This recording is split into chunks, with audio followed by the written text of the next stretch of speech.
The biggest aircraft carrier ever built lasted only 17 hours on its first trip, and you won't believe what sunk it. November 29, 1944, somewhere in the dark waters of the Pacific Ocean, a massive Japanese aircraft carrier, bigger than anything America had ever built, is sliding beneath the waves.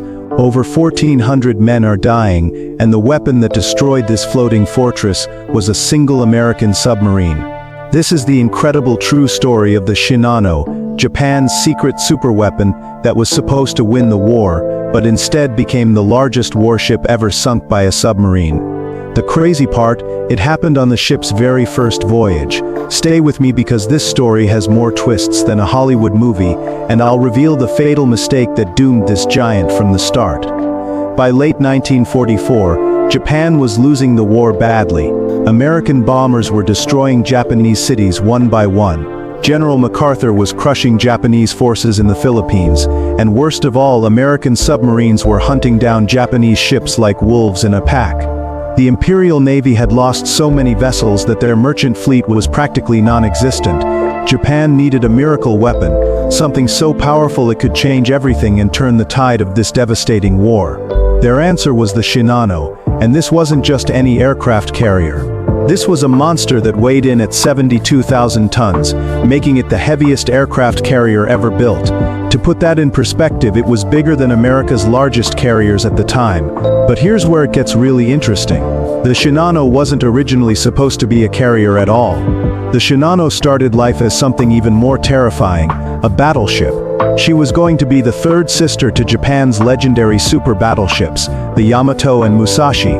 These were the biggest, most heavily armed battleships ever built, floating fortresses that could destroy entire fleets with their massive guns.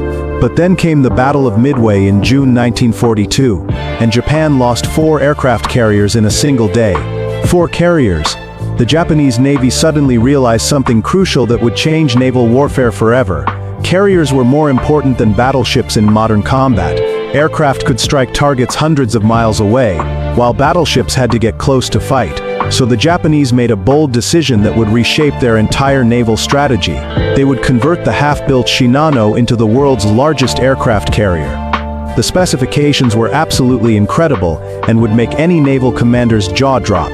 She could carry 47 aircraft, had an 8-inch thick armor belt that could withstand direct hits from battleship guns, 16 5-inch guns for surface combat, 145 anti-aircraft cannons to defend against air attacks, 12 rocket launchers that could fire devastating salvos, a top speed of 27 knots that could outrun most enemy ships, and an incredible range of 10,000 miles. This thing was designed to be a floating fortress that could single-handedly turn the tide of war, projecting Japanese air power across the entire Pacific Ocean.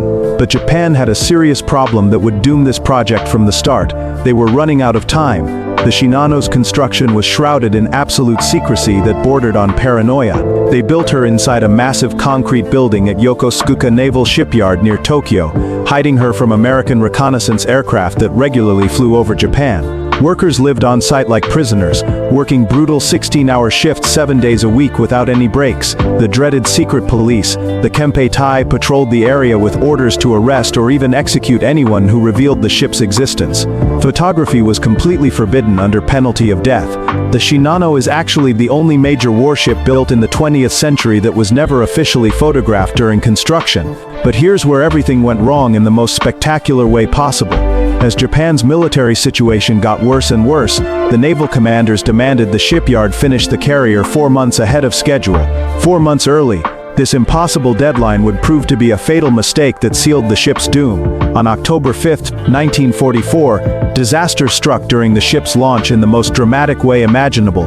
The massive dry dock gate, weighing over 5,000 tons, suddenly collapsed under enormous water pressure. Tons of seawater flooded into the dock like a tsunami, launching the Shinano forward like a cork from a champagne bottle. She crashed 100 feet into the dock wall with tremendous force as 140 mooring lines snapped like threads. The enormous ship was tossed back and forth 3 times until the water levels finally equalized. Miraculously, no one died in this catastrophe, but many workers were seriously injured. The crew was completely spooked by this accident, and rumors spread like wildfire that the ship was cursed by angry spirits. Japanese sailors were extremely superstitious, and this incident shattered their confidence. When replacement workers arrived to finish the construction, none came willingly, and the ship's morale was badly damaged before she even left port. Now let me tell you about the two men whose decisions would determine the fate of the Shinano and the lives of everyone aboard her. First was Captain Toshio Abe, the Shinano's commanding officer. Abe was a seasoned veteran who had survived the disaster at Midway, where he had commanded a destroyer during Japan's crushing defeat. His medical officer later described him as having the essence of an ancient samurai, a man of strong resolve who was clearly respected by his subordinates. But Abe had a dangerous character flaw that would prove fatal: overconfidence. He believed American torpedoes were weak and ineffective, based on outdated intelligence from captured weapons during the Philippines conquest in 19... He had no idea that American torpedo technology had improved dramatically over 3 years of intense warfare, and this ignorance would cost him everything. On the other side of this deadly equation was Commander Joseph Enright, captain of the American submarine USS Archerfish. Enright was a man desperate for redemption, haunted by his previous failures in combat. In 1943, he had commanded another submarine and returned from his first war patrol without firing a single shot, a humiliating failure that destroyed his reputation. He had missed multiple golden opportunities to sink enemy ships, including a devastating chance to sink the aircraft carrier Shokaku. His hesitation and overly cautious approach had cost him everything, and he was relieved of command and stuck behind a desk at Midway Base while other submarine commanders earned glory and medals in the Pacific. His spirits hit rock bottom when his mother died unexpectedly back in the United States, leaving him feeling trapped in bureaucratic limbo while the war passed him by. But fate has a strange way of offering second chances when you least expect them. During a late-night poker game at the Midway Base, Enright's aggressive playing style impressed a superior officer who asked him a question that would change both their lives forever. "Joe, would you command a submarine like you play poker?" When Enright answered yes without hesitation, he was given command of the USS Archerfish. On October 30th, 1944, Enright took his submarine on patrol, hungry for redemption and absolutely determined not to let another target escape his grasp. He carried with him the weight of his previous failures and the burning desire to prove himself in combat. Meanwhile, the Shinano was preparing for her maiden voyage with serious problems that should have been red flags to anyone paying attention. Only 8 of her 12 boilers were working properly, and of these, only 6 were actually being used. This meant she could barely reach 21 knots, which was too slow to launch aircraft unless there was a strong headwind. The rushed construction schedule had led to numerous system malfunctions throughout the ship, but the biggest problem was hidden from view and would prove absolutely fatal. Remember that rushed construction schedule? The standard air pressure tests to check if the ship's watertight compartments actually worked had been cancelled by high command to save time. This was like skipping safety inspections on a skyscraper. The ship's executive officer, Captain Mikami, was deeply worried about these untested watertight doors and their ability to withstand a sudden influx of seawater from torpedo hits. He was also concerned about the ship's unusual internal design. Instead of one main corridor like most ships, the Shinano had 2 primary routes through the vessel. The crew hadn't had time to practice emergency procedures, and if the ship started sinking, many sailors could easily get lost and trapped below decks. These concerns would prove to be tragically prophetic in just a few hours. On November 20th, intelligence reports warned Captain Abe that American submarines had departed from Saipan and Guam, seemingly heading for the Japanese home islands. To evade these underwater predators, Abe decided to leave Tokyo Harbor after sunset on November 28th, taking a southern route along the coast. His destination was the port city of Kura in the inland sea, where he would load the remainder of his aircraft and complete his ship's fitting out. The Shinano was already carrying 50 Oka suicide planes, 6 suicide speedboats, and her planned complement of 20 fighters, 20 bombers, and 7 scout planes. 3 destroyers escorted the massive carrier, the Isakaze, Yukikaze, and Hamakaze. If this task force had suddenly appeared off a contested island, it would have been absolutely devastating to Allied forces. But first, Abe had to get his fleet safely to port, and this seemingly simple task would prove impossible. November 28, 1944, was a perfect night for naval warfare. The weather was clear with excellent visibility, and a nearly full moon provided natural illumination that would benefit both hunters and prey. At exactly 10:48 p.m., the radar operator aboard the USS Archerfish detected a large surface vessel 12 miles to the northeast. Lookouts on the submarine's deck spotted a small bump on the horizon through their binoculars. The tracking crew estimated the surface contact was moving southwest at around 20 knots. Commander Enright initially thought he was looking at a Japanese oil tanker escorted by a single destroyer, but he was determined not to let another target escape like the Shokaku had the previous year. He immediately began pursuit at maximum surface speed of 19 knots, pushing his submarine to her limits. At the same time, Captain Abe's radar operator was making his own detection, reporting to his captain that their equipment had picked up an Allied radar signature. The frequency and pulse rate clearly indicated it was an American submarine radar, confirming Abe's worst fears. In response, Abe instructed all personnel on deck to remain vigilant and began making crucial decisions based on recent intelligence reports. He speculated to his navigator that at least 7 American submarines were probably hunting his task force, and he believed only one was using radar as a decoy to trick the Japanese into thinking there was just a single submarine. Undoubtedly, he plans to act as a decoy to divert our screening destroyers, Abe told his officers with growing paranoia. Once that's done, his comrades can approach the Shinano unimpeded. We must stay vigilant against such a ruse. In reality, there was only one submarine, the Archerfish. Abe's paranoia about multiple submarines would prevent him from taking decisive action against the real threat stalking his ship. Meanwhile, Commander Enright was beginning to question his initial assessment as the pursuit continued through the dark waters of the Pacific. Would an oil tanker be large enough to show up on radar from a full 12 miles away? He knew that the enormous battleship Musashi had been sunk at the recent Battle of Leyte Gulf, but her twin sister, the Yamato, had survived with only moderate damage. Could it be the Yamato he was pursuing? The thought both thrilled and terrified him, because he knew it had taken more American torpedo planes and dive bombers to sink the Musashi than the Japanese had used in their entire attack on Pearl Harbor.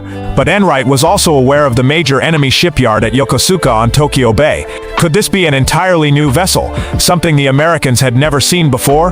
The possibilities raced through his mind as he maintained his relentless pursuit. As the deadly game of cat and mouse continued through the night, both commanders were making critical decisions based on incomplete information that would determine the fate of thousands of men.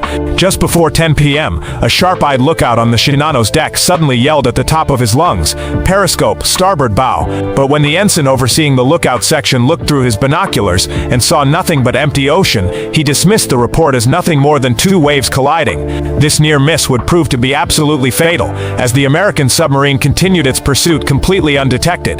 The Japanese had missed their best chance to avoid disaster. Then Captain Abe faced a serious mechanical crisis that would seal his ship's doom. At 11:22 p.m., his machinery division chief reported that one of the main shaft bearings was overheating dangerously. Already operating on only 6 of her 12 boilers, the carrier's top speed was barely faster than a surface submarine. The faulty shaft bearing reduced her maximum speed to just 18 knots, completely eliminating her slight speed advantage over the pursuing American submarine. Abe faced a terrible decision with no good options. He had briefly evaded the submarine by changing course, but now he had lost sight of it completely. There were 2 possibilities: either he had outrun the enemy vessel before being forced to reduce speed, or the American commander had continued on a southwestern course, hoping to get ahead of the Shinano and intercept her return to the original heading. With no choice but to reach his destination at Kurur, Abe made the fateful decision to return to his original heading. He was desperately hoping the submarine was alone and posed no significant threat to his massive carrier. He was catastrophically wrong on both counts. Commander Enright was experiencing his own moments of doubt and confusion as the night wore on. Earlier in the evening, the behavior of one of the escort destroyers had been particularly puzzling to him and his officers. Could it have been an American ship? Was the nearby U.S. Third Fleet planning a surprise landing or bombardment of the Japanese mainland? If this were the case, surely the commanders of the various American submarines in the area would have been informed of such a major operation. Just before midnight, Enright was jolted out of his worried thoughts by his radar operator appearing through the top hatch with absolutely electrifying news. "We've hit the jackpot, Skipper. According to our radar, the target's made a dramatic change of course, almost directly west. The range is 13,000 yards, bearing 060 true, and his angle on the bow is 40 port." This was exactly what Enright had been waiting for. Enright and his officers immediately huddled around the plotting table to calculate the carrier's approach and plan their attack run with mathematical precision. His strategy was brilliant in its deadly simplicity. He would position the Archerfish parallel to the carrier's course, then wait patiently for her to turn toward him. When she did, he would be in perfect position for a devastating torpedo attack. The plan hinged on one crucial assumption that would prove correct, that the carrier would eventually return to her base course heading southwest toward Kuri. At exactly exactly midnight, Enright ordered his submarine to course 270 degrees, parallel to the target's track at maximum speed. The Americans believed the enemy ship could still outpace them, unaware that a malfunctioning bearing was slowing the Shinano significantly. Enright was haunted by memories of the Shokaku escaping his grasp, and was absolutely terrified this carrier would do the same. But when he observed that the target had slowed down, his hopes surged dramatically. The hours ticked by with agonizing slowness as both sides maneuvered for advantage in this deadly chess match. Enright knew he had to stay on the surface to maintain his submarine's maximum speed, but this made him clearly visible to enemy lookouts in the bright moonlight. If he submerged for safety, he would lose crucial speed and the carrier might escape into the darkness. The full moon would set at 4:30 a.m., and after that he would lose the visibility needed for an accurate torpedo attack. Soon after moonset, the sky would start to lighten with the approaching dawn, illuminating his submarine like a beacon and revealing his position to the enemy. Time was running out fast, and Enright knew he had only one chance to redeem himself. At 2:56 a.m. on November 29, 1944, Commander Enright looked through his binoculars for what felt like the 100th time that night, and saw that his desperate prayers had been answered. The carrier was turning in his direction, returning to her southwestern heading toward Kure. His quarry and her 3 escort destroyers were now heading directly toward him at high speed. At 3:05 a.m., the Archerfish submerged to attack depth and prepared for the engagement that would change naval history forever. At 60 feet below the surface, Enright ordered his crew to load all torpedo tubes and set the torpedo depth to 10 feet. This unusually shallow setting confused some of his crew members, but Enright had learned from conversations with other submarine commanders that torpedo strikes just below the waterline could destabilize a carrier's heavy flight deck and make her sink much faster than deeper hits. During the Shinano's next turn, a 30-degree turn to port as commanded by the increasingly nervous Captain Abe, the massive ship inadvertently positioned herself broadside to the submerged submarine. As Enright waited for the perfect moment when the carrier would cross his path, he took the opportunity to study her closely through his attack periscope. Her silhouette didn't match anything in the American identification manual, so he quickly sketched her unique profile, noting especially her distinctive rounded bow designed to reduce wind resistance. Looking at his hasty drawing, Ensign Gordon Crosby observed, "The Japanese don't have anything like that." Enright replied grimly, "To hell they don't. I'm looking right at it." The Archerfish had to dive deeper when one of the escort destroyers passed directly overhead, its propeller wash violently shaking the submarine and nearly giving away their position. Fortunately for the Americans, this particular destroyer's sonar equipment had been damaged in recent battles, and it cruised away completely unaware of the deadly submarine lurking beneath the waves. This close call forced Enright to launch his attack about a minute later than he had originally planned, but the massive carrier still completely filled his periscope view. Taking a deep breath and touching his lucky rosary beads, Enright gave the command that would seal the Shinano's fate. Fire 1. 4 torpedo-firing plungers were depressed at precise 8-second intervals, sending deadly Mark 14 torpedoes racing through the dark water toward their target. The crew quickly reloaded the tubes with practiced efficiency, and 2 additional torpedoes followed the first salvo. Enright kept his eyes glued to the attack periscope, watching with fascination and horror as the first explosion struck the carrier's massive hull. He was absolutely shocked by how quickly such an enormous vessel began to develop a noticeable list to starboard. Fighting every instinct to continue watching the spectacular destruction he had unleashed, Enright ordered his submarine to dive deep and prepare for the inevitable counterattack. "Take her down to 400 feet. Prepare for depth charge attack," he commanded while rubbing his rosary beads and glancing at his watch. It was exactly 3:22 a.m. on November 29th. The largest warship ever sunk by a submarine was beginning her final death throes, and over 1,400 men were about to die in the cold Pacific waters. On the Shinano's bridge, Captain Abe was contemplating how the approaching dawn would expose his massive ship to swarms of American B-29 bombers, when his thoughts were violently shattered by the first torpedo slamming into his ship's stern with tremendous force. In precisely timed 8-second intervals, 3 more torpedoes ripped massive holes along the length of his starboard hull. The damage was absolutely catastrophic and far beyond anything the ship's designers had anticipated. The first torpedo struck an empty fuel storage tank in the ship's refrigeration unit, causing instant flooding of multiple compartments.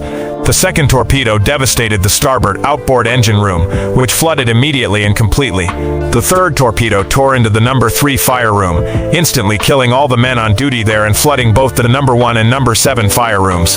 The fourth and final torpedo penetrated the starboard air compressor room, causing instant flooding there and to the number 2 damage control station, while also rupturing the starboard-ready fuel tank and spreading aviation gasoline throughout the ship.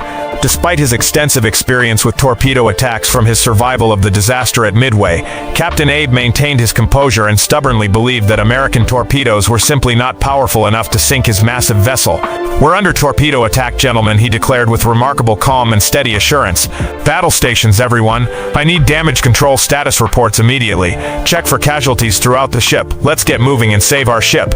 However, his confidence began to waver dramatically when he glanced through the bridge's front windows and saw the ocean's horizon at a disturbing angle.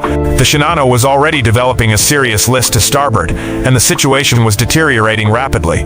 Executive Officer Captain Mikami rushed to the lower levels of the ship and experienced the full severity of the damage firsthand. Air forced out by the massive influx of seawater whistled through the corridors of the doomed ship like the breath of some dying giant.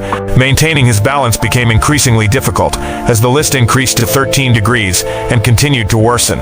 Despite the desperate efforts of pump crews working frantically throughout the ship, the situation was deteriorating at an alarming rate. The 4 torpedoes had penetrated the Shinano's hull, as one survivor later described it, like fists punching through a paper screen. The Pacific Ocean poured in with tremendous force, and the water pressure was made significantly worse by the ship's continued forward speed of 18 knots, which dramatically increased the pressure of incoming seawater. Within minutes of the torpedo attack, the ship's electrical pumps failed completely, sealing the Shinano's doom. In a moment of panic and confusion, Captain Abe announced over the ship's loudspeaker system for Sojin, meaning all hands, to assemble on the flight deck. However, he had actually meant to say Kujin, meaning all civilians, in an effort to remove non-military personnel from the busy lower decks while his crew worked desperately to save their ship. This unintended slip of the tongue ended up saving hundreds of lives, as numerous sailors and officers who soon would have been trapped below deck started heading topside to the relative safety of the flight deck. Neither Abe nor his crew realized at the time that this mistake had just saved so many lives.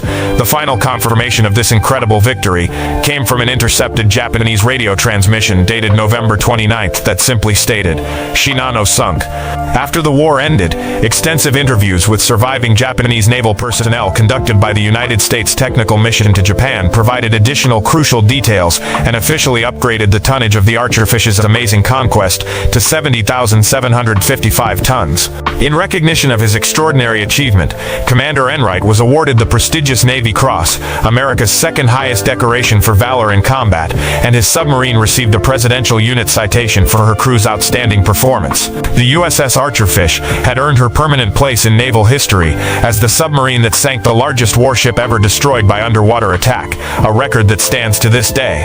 The tragic story of the Shinano's brief and disastrous existence serves as a powerful reminder of how the fortunes of war can turn completely on the smallest and most seemingly insignificant details. A construction schedule rushed by 4 months to meet impossible deadlines, watertight compartments that were never properly tested, a single malfunctioning shaft bearing that reduced the ship's speed at the worst possible moment, and one American submarine commander's burning determination to redeem his earlier failures, all combined to create one of the most dramatic and decisive naval encounters of the entire Second World War. The Shinano had been intended to serve as Japan's ultimate naval weapon, capable of projecting air power across the vast Pacific and potentially changing the course of the war. Instead, she became a symbol of the Japanese Empire's rapidly declining fortunes and the absolutely fatal consequences of cutting corners in wartime production when lives hang in the balance. The human cost of this disaster reminds us that behind every great historical event are individual people whose lives were forever changed by forces beyond their control. Commander Enright found his redemption in the dark waters of the Pacific, proving that second chances can lead to extraordinary achievements. Captain Abe and his 1,435 crew members paid the ultimate price for decisions made by others, but their courage in the face of certain death exemplifies the best of human nature even in the worst circumstances. Their sacrifice, along with the sacrifices of millions of others during World War II, reminds us that freedom and peace come at a tremendous cost. As we remember their stories today, we honor not just their bravery, but their humanity, and we must never forget the lessons their sacrifice teaches us about the true price of war and the precious value of human life. The Shinano may rest forever on the bottom of the Pacific Ocean, but the story of her brief voyage continues to echo through history, reminding us that even the mightiest ships and the grandest plans can be undone by the smallest oversight, and that in war, as in life, there are no guarantees except the courage of those who serve.